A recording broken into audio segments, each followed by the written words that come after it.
July has been some month for Britain's COVID story. At the start of July, the talk was of 100,000 cases a day come August. Well, this weekend, August will be here, and with it a growing sense and a belief that the virus is finally, perhaps, on the run. Or, as an unnamed government minister described the situation, it's all over bar the shouting. Well, why the feel-good factor? 7 straight days of consecutive falls in case numbers, albeit with a slight rise today. A week ago, there were more than 44,000 cases being recorded a day. Now the number has fallen to 27,000. That's 3,000 more than yesterday. Practically nobody saw that coming, and not everybody can quite believe our luck. The Euros may have produced a spike in numbers, but the pubs are no longer as full as they were, and perhaps more importantly, the schools are now empty. Kids don't succumb to COVID, but they are very good at spreading it, as we know. So optimism seems to be in the air, for all that the Prime Minister was urging caution today. Boris Johnson said August the 16th was, quote, nailed on as the date when double-jabbed Britons could avoid self-isolation. And ministers are also ploughing ahead with plans to allow fully vaxxed Americans and Europeans to travel to the UK without the hassle of quarantine. That could happen potentially within the next few days. Well, here are two men who might soon be able to take advantage of those reopened air corridors between the UK and North America. In the US, Dr. Jay Bhattacharya, a professor of medicine who's sceptical of the value of lockdown. And from Canada tonight, Dr. Vivek Dahija, an economist who's written that the UK's Freedom Day may have been, well, not altogether wise. Gentlemen, thanks so much for joining us. We really appreciate your time. Dr. Bhattacharya, if I can start with you. You've written, I think, mainly about America, but it may apply to the UK too, that sometimes governments get it wildly wrong. They go for too much coercion and not enough gentle persuasion. Yes, I think that is actually completely the case. You can characterize much of what we've done in COVID along those directions. I think a policy that advised older, vulnerable people that they were older and vulnerable, then provided them tools to deal with that would have been a much wiser policy, rather than this economy-wide crushing of all regular civic life for 18 months. But actually, we should be celebrating. We have an enormous success here that in the UK with the vaccine rollout by protecting the vulnerable. It's not so much cases has fallen.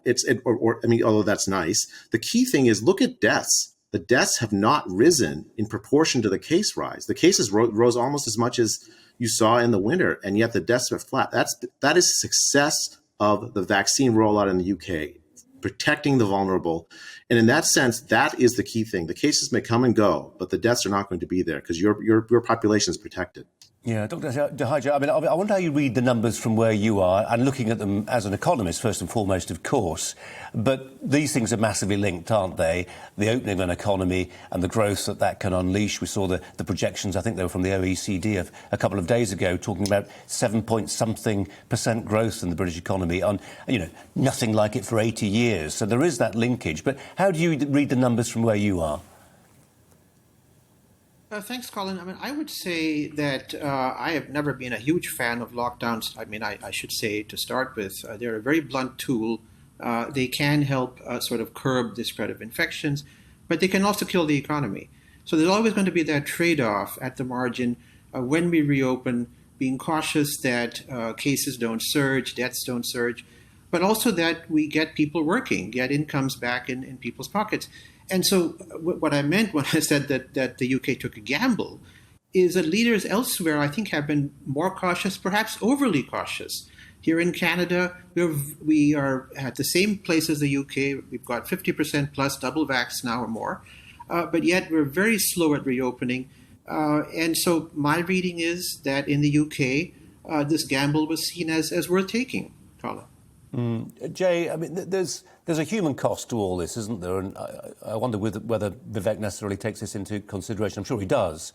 But there is a growing clamour in the UK for government to recognise as economists, I suppose would put it, the opportunity costs of maintaining lockdown, whether that's missed oncology appointments, whether that's bone grating on bone because somebody can't get their hip replaced.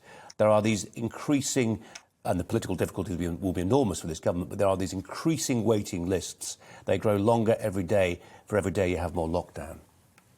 Yeah, COVID is not the only public health focus. It's not the only public health problem that folks in the UK face, folks around the world face. There's other health problems. You've mentioned some of the physical harms, but there's also this enormous psychological harms that have come with lockdown. Think of what lockdown really means in human terms. It's keeping people away from each other. I think that in Australia, we saw the health minister say, well, if you meet your neighbor, don't talk to him.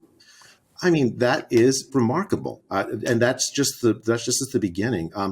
So, as you say, the opportunity costs for the lockdown are absolutely enormous. The collateral harms of the lockdown, and unfortunately, I think we're going to be paying them for years to come. You mentioned the wait list for new patients, for waiting list for patients, but the overhang from that is not just in the UK, but worldwide. We've seen similar collateral damage, and I think this is something we're going to. Although COVID is over, but for the shouting, I like that. But I do think the shouting will matter in the incoming days. Yeah, Dr. Jahaja, it's always interesting getting a perspective from outside the UK and to what extent some of the sort of cultural fault lines that are really becoming a bit more obvious now in the UK are repeated elsewhere. I just wonder, Vivek, whether you are seeing, for instance, on something like masks, which I think it's probably reasonable to say animates people more than was expected in this country because it's such a visible symptom of almost an ideological choice. And within that, your personal views about self-determination, keeping other people safe, all that stuff. What's the picture in Canada? Is it becoming a fault line?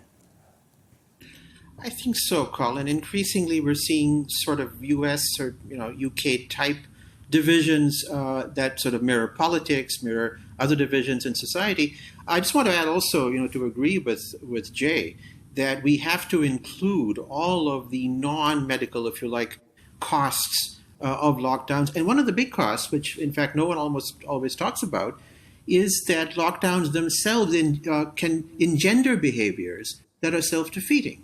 So, for instance, if you lock down, say, no indoor dining, and suddenly all kinds of private parties pop up everywhere, that's going to be worse. And this is something that economists as well, I must say, have failed. That they tend to think of human beings as atoms or sort of billiard balls. And if you stop them from circulating, you reduce the spread. But these aren't billiard balls. These are human beings. As we know from Adam Smith, the man of method falls afoul when he thinks that we're all chess pieces. Yeah, and it's really difficult to measure and predict large-scale human behaviour. But I totally agree with you, actually, Vivek. It's a point that's not often recognised, that you can break habits. The habit could be something as simple as going to church on a Sunday morning, going to your local bar on a Friday evening, going to the hairdressers. All those things we've discovered, actually, you can do gratis at home with a friend, and suddenly that habit is broken to the suffering subsequently of the economy, potentially.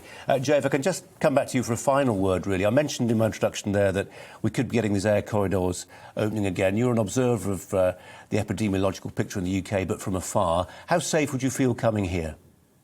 I would feel entirely safe coming there. I think you look at the Delta variant as a good example. This started in India and has spread worldwide. Despite travel bans and restrictions and quarantines, this is a very difficult virus to contain with the kinds of methods that we've used. And I think I'm double vaccinated. I don't think that the variant, based on the data I've seen in the UK and elsewhere, you're safe from severe disease if you get the Delta variant, even if you're double vaccinated or if you've had recovered from COVID previously.